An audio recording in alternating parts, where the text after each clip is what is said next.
بسم اللہ الرحمن الرحیم الحمد للہ رب العالمین والصلاة والسلام علی سید المرسلین وعلی آلہ واصحابہ اجمعین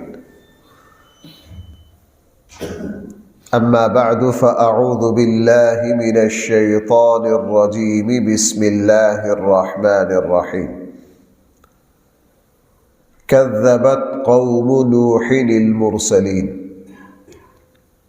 إذ قال لهم أخوهم نوح ألا تتقون إني لكم رسول أمين فاتقوا الله وأطيعون وما أسألكم عليه من أجر إن أجري إلا على رب العالمين فاتقوا الله وأطيعون قالوا أنؤمن لك واتبعك الأرذلون صدق الله مولانا العظيم.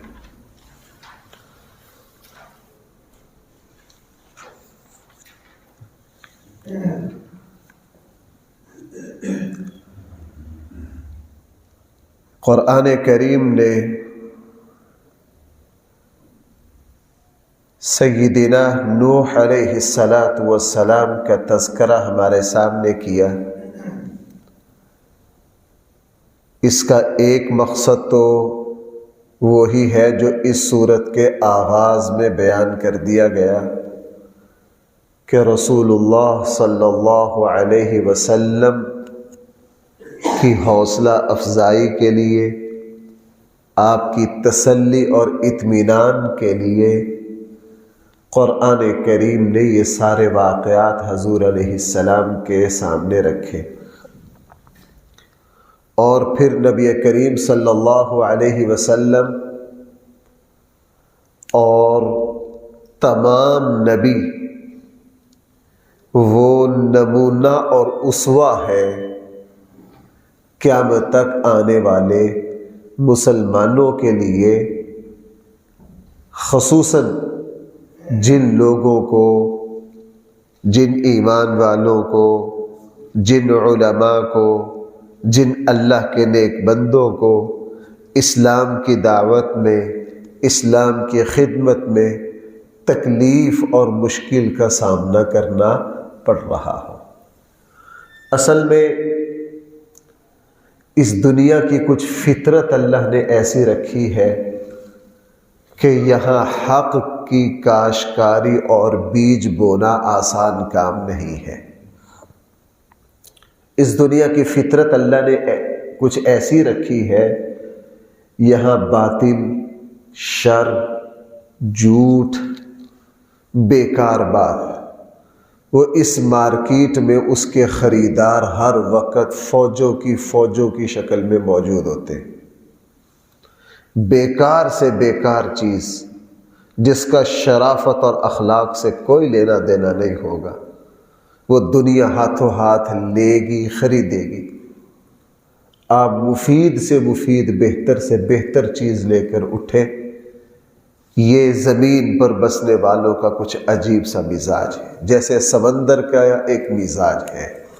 سمندر میں ہر طاقتور مچھلی دوسرے کو کھا جاتی، ان کی فطرت ہے. وہاں جس کا بس جس پر چل جاتا ہے وہ اس کو نگل جاتا اور کھا جاتا ہے. زمین کے اوپر بھی یہی مزاج ہے. یہاں کیا ہونا ہے، ہر غلط چیز کے خریدار لاکھوں میں، ہر باطل، بیکار، فضول چیز کو پسند کرنے والے لاکھوں. آپ اچھائی کے لیے کھڑے ہوں گے، آپ کی حوصلہ افزائی کرنے والے 2-4 مل جائیں تو غنیمت ہے. آپ برے کام کے لیے اٹھیں گے تو پورا شہر آپ کا معاون اور مددگار ہوگا. اسی لیے تو رسول اللہ صلی اللہ علیہ وسلم کا مانوی معجزہ، بھائی میری اصطلاح یاد ہے میں کیا لفظ استعمال کرتا ہوں، ہم ظاہری معجزات پر بڑے جھومتے ہیں، جھومنا بھی چاہیے، لیکن اللہ کے نبی کے کچھ معجزات ایسے ہیں جو مانوی ہیں، نظر نہیں آتے. وہ ظاہری، میں سمجھتا ہوں کہ چاند کے 2 ٹکڑے کرنے سے اللہ کے نبی کے مانوی معجزات زیادہ بڑے. کیوں؟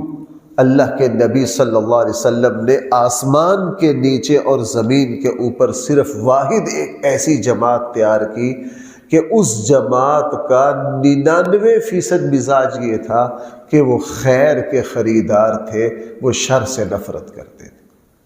وہ کیا کرتے تھے؟ من حیث الجماع، من حیث الافراد تو نیک لوگ ہر جگہ پائے جاتے ہیں، بات ہے من حیث الجماعت کی کہ یہ 1.5 لاکھ کی جماعت ہے، اس 1.5 لاکھ میں سے 99% کا مزاج یہ ہے کہ وہ خیر کے لیے کھڑے ہو جاتے، جہاں ان کو شر نظر آئے وہ شر سے نفرت کرتے۔ بہرحال قرآن کریم نے سیدنا نوح علیہ السلام کا واقعہ میرے اور آپ کے سامنے رکھا۔ فرمایا کذبت قوم نوح المرسلین، جھٹلایا نوح علیہ السلام کی قوم نے نبیوں کو۔ قوم نوح نے صرف ایک نبی کو جھٹلایا، لیکن قرآن کہہ رہا مرسلین، سارے نبیوں کو جھٹلایا، چونکہ تمام نبیوں کی تعلیمات ایک ہیں۔ جس نے تمام نبیوں کو مانا، صرف ایک کو نہیں مانا، قانون اور اصول یہ ہے کہ اس نے تمام نبیوں کا انکار کر دیا۔ بھائی ذرا ایک بات سمجھنا، جس نے ایک نبی کو جھٹلایا اس نے سب کو، ایک بات تو یہ ہوگی۔ دوسری بات، جس نے سارے نبیوں کو مانا ایک کو نہیں مانا، ایک کو نہیں مانا۔ اسلام کا اصول یہاں بھی یہ ہے کہ اس نے کسی کو نہیں مانا۔ عیسائیوں کو لے لیجئے، عیسائی نبی کریم صلی اللہ علیہ وسلم کے علاوہ سب کو مانتے، لیکن بھائی اسلامی نقطہ نظر سے وہ مسلمان ہے یا کافر ہے؟ کیوں کافر ہے؟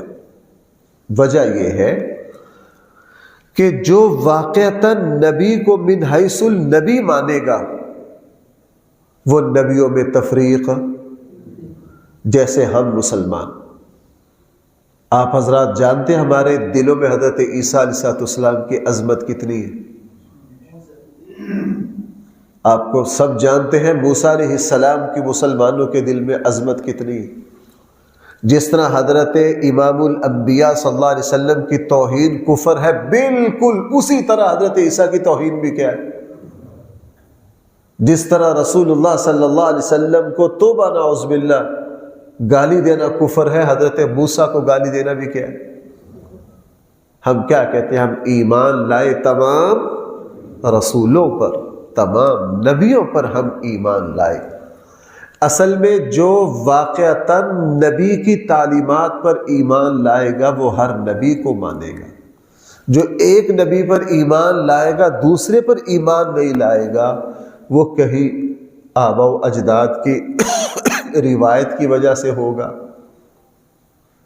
بس اوپر سے چلے آ رہے ہیں۔ اسی لیے رسول اللہ صلی اللہ علیہ وسلم نے فرمایا، وہ صحابہ جو حضرت عیسیٰ پر بھی ایمان رکھتے تھے، بعد میں رسول اللہ صلی اللہ علیہ وسلم پر بھی ایمان رکھتے تھے، حضرت عبداللہ بن سلام رضی اللہ عنہ وغیرہ، اللہ کے نبی نے کیا فرمایا؟ ان کا اجر کتنا ہے؟ ڈبل۔ اور یہ قرآن نے بھی سورہ قصص میں فرمایا ان کا اجر بھائی کتنا ہے؟ ڈبل۔ چونکہ حضرت عیسیٰ پر بھی ایمان لائے اور رسول اللہ صلی اللہ علیہ وسلم پر بھی، نجاشی حضرت عیسیٰ پر بھی ایمان رکھتے تھے اور نبی کریم صلی اللہ علیہ وسلم پر بھی کیا رکھتے ہیں؟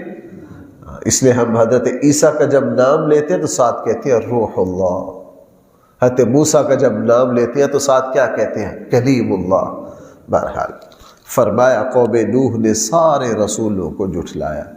اذ قال لهم اخوهم نوح الا تتقون، جب کہا ان سے ان کے بھائی نوح نے، الا تتقون، تم اللہ سے ڈرو۔ تم کس سے ڈرو؟ یہاں اخوہم کا لفظ ہے، جب ان سے ان کے بھائی نے کہا، چونکہ ہر نبی اپنی قوم میں سے ہی آیا ہے سوائے لوط علیہ السلام کے۔ بھائی سوائے کس کے؟ ہر نبی جس قوم کی طرف نبی بنا کر اللہ نے بھیجا وہ انہی میں سے تھا۔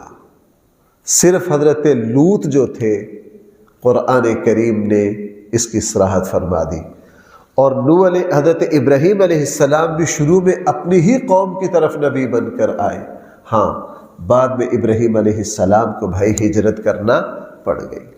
باقی سارے نبی حضرت عیسیٰ ہے اپنی قوم کی طرف ہے، حضرت یحییٰ حضرت زکریہ ہے اپنی قوم کی طرف ہے، حضرت موسیٰ اور حضرت ہارون علیہم السلام ہے بھائی نبی بن کر آئے کس کی طرف؟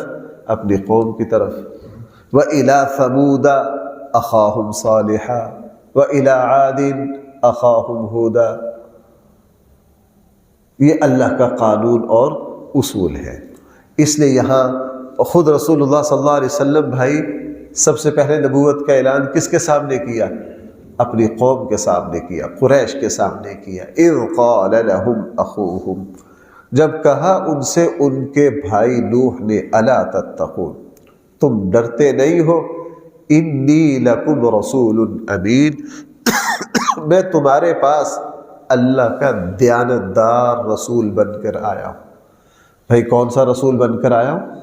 اس لفظ امین کو پکڑ لو، ہمارے یہاں بھی یہ لفظ بڑا بدنام ہو گیا، صادق الامین، حالانکہ یہ قرآن کا بہت اونچا لفظ ہے۔ کیا فرمایا؟ میں دیانتدار رسول بن کر آیا ہوں۔ ہر نبی دیانتدار ہوتا ہے، ہر نبی کیا ہوتا ہے؟ امین، وہ بددیانتی نہیں کرتا، وہ جھوٹ نہیں بولتا۔ رسول اللہ صلی اللہ علیہ وسلم کی وہ جو مشہور حدیث ہے، میں بھی اس کا بڑا حوالہ دیتا ہوں، حدیث ہرقل جس کو کہا جاتا ہے۔ ابو سفیان سے جب ہرقل نے سوال کیے تو اس میں ایک سوال یہ کیا تھا، آیا اس شخص نے کبھی جھوٹ بولا ہے؟ ابو سفیان نے کیا کہا؟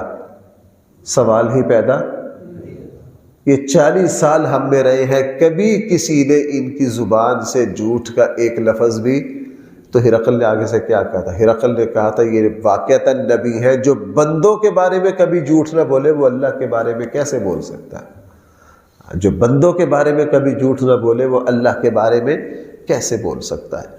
اس لیے ہر نبی امین ہے بھائی، ہر نبی جو کچھ اللہ کا پیغام آتا ہے وہ 100% بھائی نبی کیا کرتے ہیں؟ آگے پہنچا دیتے ہیں۔ یہ تو توبہ نعوذ باللہ، توبہ نعوذ باللہ، توبہ نعوذ باللہ۔ رسول اللہ صلی اللہ علیہ وسلم کے امین ہونے پر ہمارے یہاں بھی شک کیا گیا، کہا گیا اللہ تعالیٰ کی طرف سے حکم تھا کہ اپنا خلیفہ اور جانشین علی کو بنانا ہے، لیکن بنا کر کس کو چلے گئے؟ اشارے دے گئے ابو بکر کے، یا کم سے کم یوں کہہ دیتے ہیں کہ علی جو ہے ان کی ولایت کا اعلان نہیں کیا۔ بدبختو، نبی بڑی حیران کن بات ہے۔ پتہ کیا بھائی، سننے میری بات، کہتے ہیں کہ ابو بکر اور عمر سے ڈر کے علی کی ولایت کا اعلان نہیں کیا۔ پورا مکہ تو اس ہستی کو ڈرا نہ سکا، جب یہ تنے تنہا شیر تھا پورا مکہ تو اس ہستی کو ڈرا نہ سکا۔ جب اللہ نے عظیم الشان حکومت دے دی تو اس وقت 2 بندوں نے ڈرا لیے۔ واہ واہ، کیا کمال کرتے ہو، توہین کی بھی کوئی حد ہوتی۔ رسول اللہ صلی اللہ علیہ وسلم کو، کسی بھی نبی کو مخلوق ڈرا سکتی ہے؟ سوال ہی پیدا نہیں ہوتا۔ مخلوق کا ڈر تو نبی کے دل کے قریب سے بھی نہیں گزرتا۔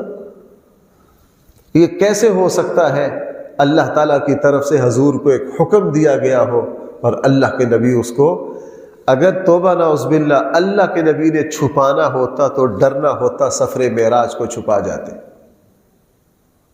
بھائی کس کو چھپا جاتے؟ آج تک دنیا معراج پر اعتراض کرتی ہے کہ نہیں؟ سر سید جیسوں کو احساس کمتری کا شکار ہو کر یہ کہنا پڑا کہ معراج جو ہے وہ جسمانی نہیں ہے، کیا ہے؟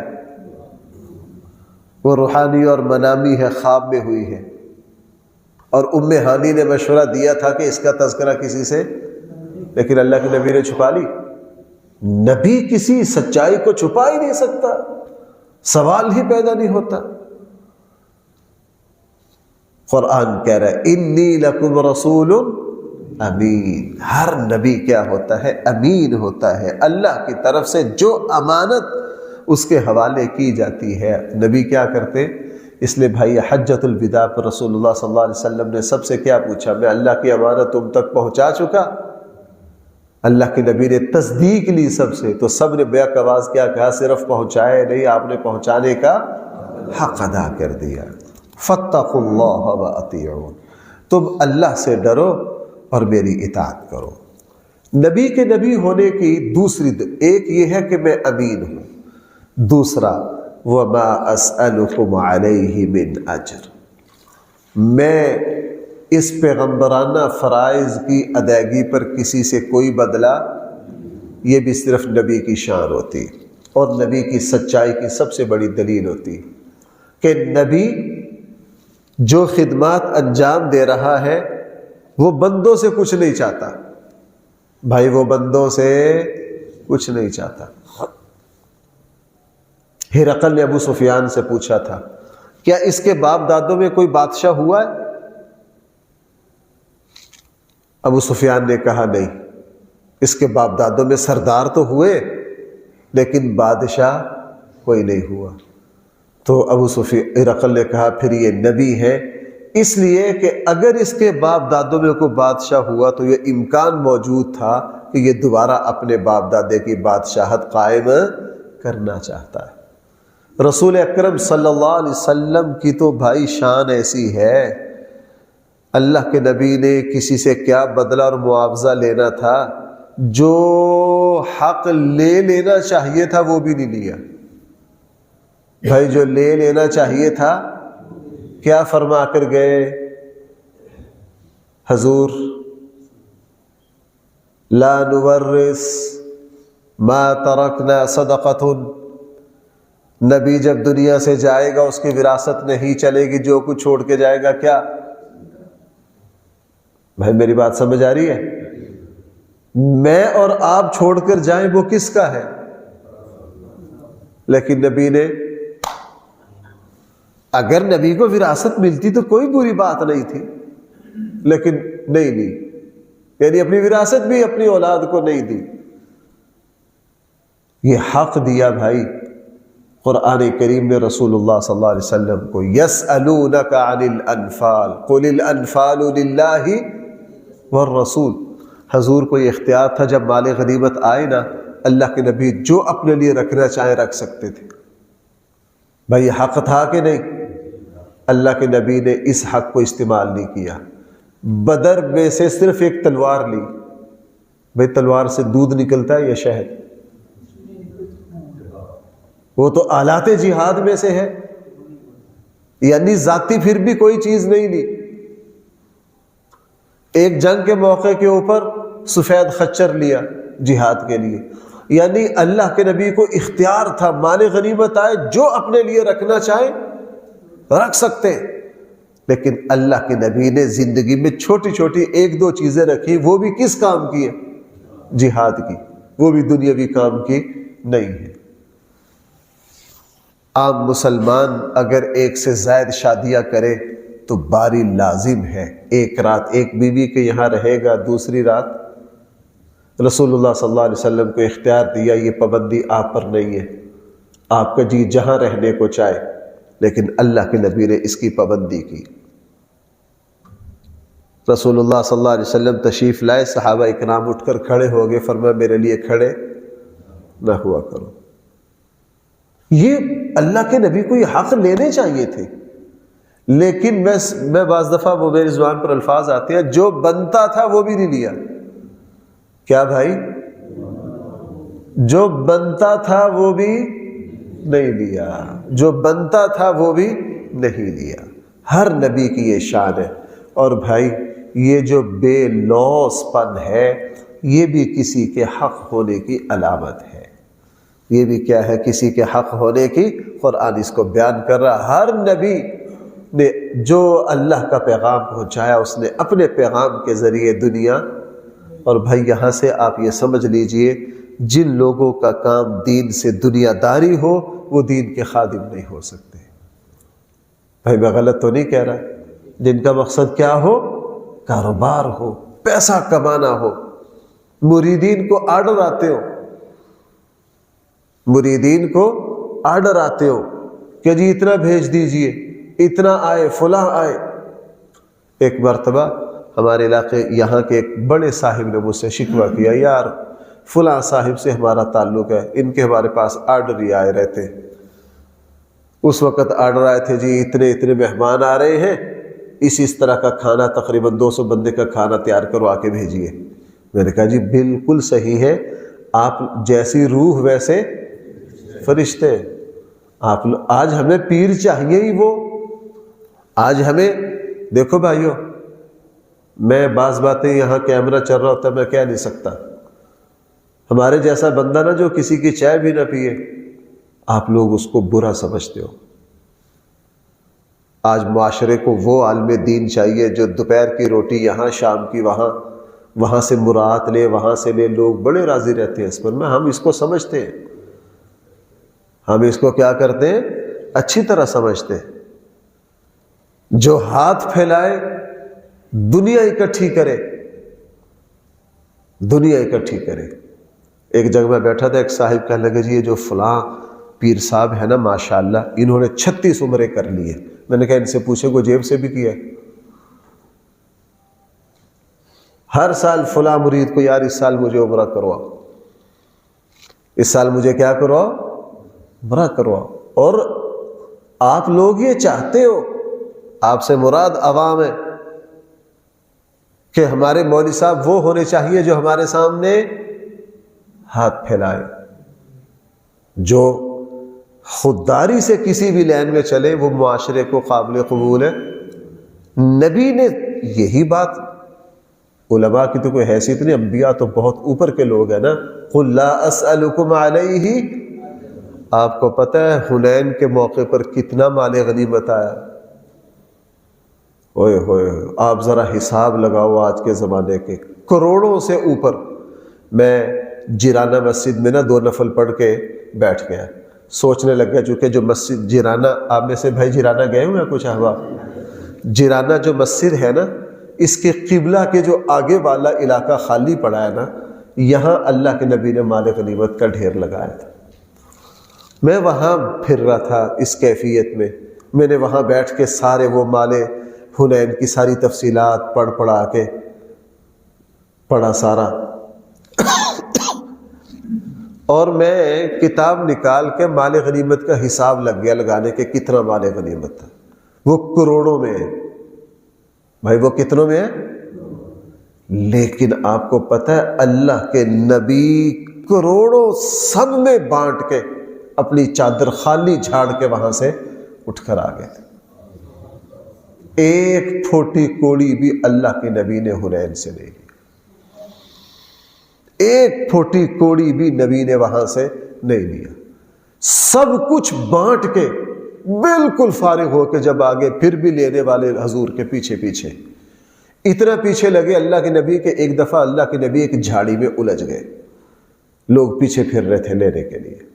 یہ صحابہ اکرام نہیں تھے، عام علاقے کے اللہ کے نبی جو کہ سب کو دے رہے تھے۔ اللہ کے نبی کیا کر رہے تھے؟ مدینہ والوں نے تو کچھ نہیں لیا تھا۔ حضور نے پتہ کیا فرمایا؟ حضور نے فرمایا مجھے چھوڑ دو، میں نے سب کچھ دے دیا تمہیں۔ اور پھر عرب کے صحرا کی طرف، ہمارے یہاں 5 ایکڑ نہیں، کھلے سے، اگر اللہ تعالیٰ یہ پورا صحرا مجھے بھر کے دے دینا تو میں شام تک سارا تمہارے اندر بانٹ دوں گا، میں سارا تمہارے اندر کیا کر دوں گا؟ بانٹ دوں گا۔ مجھے ان چیزوں سے کوئی غرض نہیں ہے، بے لوث ہونا۔ اور بھائی میری بات سنو، اسی لیے باپ کی بڑی عظمت ہے۔ بھائی میں کیا کہہ رہا ہوں؟ سچ یہ ہے کہ باپ بھی بے لوث خرچ کرتا ہے، باپ بھی کیا کرتا ہے؟ اولاد پر بے لوث خرچ کرتا ہے۔ آج کی نئی نسل باپ کی عظمت کو نہیں سمجھتی،